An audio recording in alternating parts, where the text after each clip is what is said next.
সেটাই ভাবছি, আর মোটেও পারা যাচ্ছে না। কি রে, কি হয়েছে? তুই এইভাবে বসে আছিস কেন?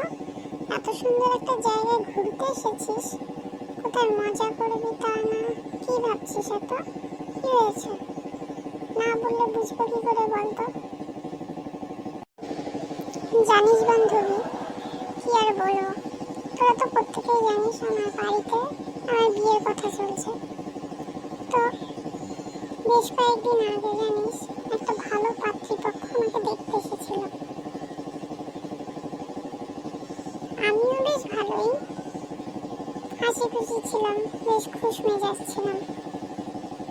কিন্তু জানিস এমন একটা অদ্ভুত ঘটনা ঘটলো না, বলার মতো না। কি হয়েছে বল শুনি। জানিস পাকা কথা চলছিল, এর মধ্যেই আমার বাড়ির উপর দিয়ে একটা এরোপ্লেন গেল। আর ওই যে জানিস আমি দৌড়ে ঘর থেকে বেরিয়ে পড়লাম। ব্যাস গেল বিয়েটা ভেস্তে।